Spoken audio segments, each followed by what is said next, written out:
I was born in Milano, Italy, and my family originally my father, part of the family is coming from the mountain north of Venice, Belluno, a relatively small town.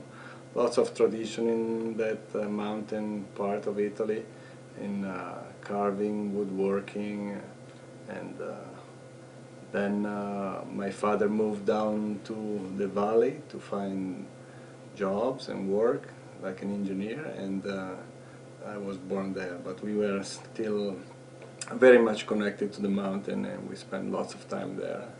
And then I started working in computer design and computer technology, developing software and graphic interface.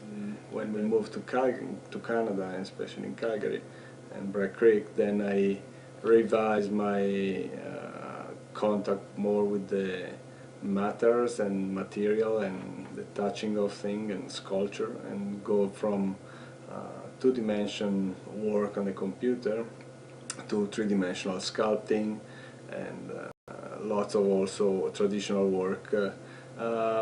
My father have passed his childhood in the mountain in a time that was kind of a hard time, and so what was happening there is that you build whatever you need on site, from dishes to glass out of wood or other materials. So there was very much connection with the nature, and to try to use the nature to your necessity. Like traveling for me was always a very important part of my growing. So like I start traveling all around the world with little money. So at the beginning was a motorcycle, and you can sleep with a sleeping bag wherever, and I travel into lots of countries, first in Europe, and then I start traveling in Africa, and I spend few months at a time traveling in Africa, and very good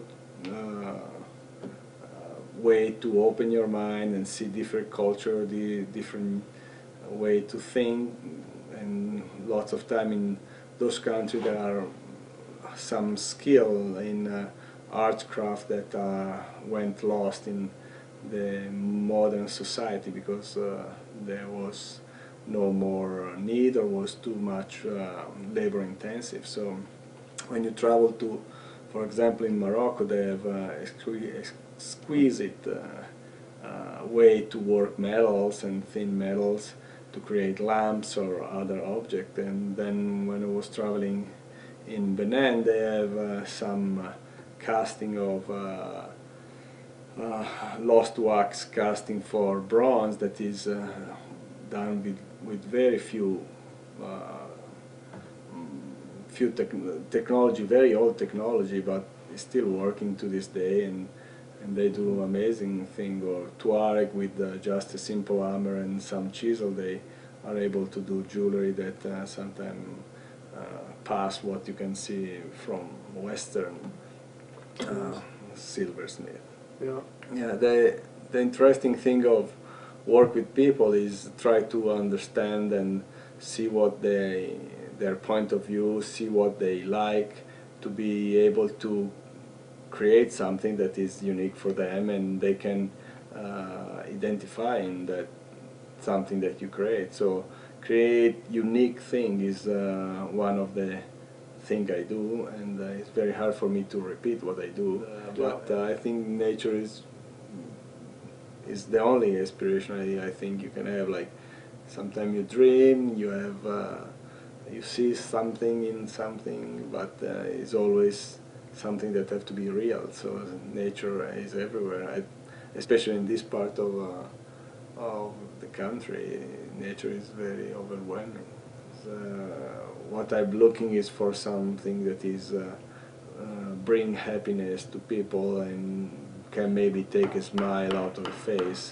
So like for example, I made a big flamingo, very colorful, and a lady came to and show and saw this flamingo and said, I need to have that. So I hang on my office, and every time I walk into my office I will have a smile on my face. So that's creating a sense of relief, happiness, serenity is something that I'm looking to bring with my pieces. Connection with the client is the first step for creating something that is unique for him, and he can enjoy and live with that. So I always try to listen. That is sometimes hard, but because you want to put your own opinion, and but there is this process can be maybe a little longer. But if you start see, for example, the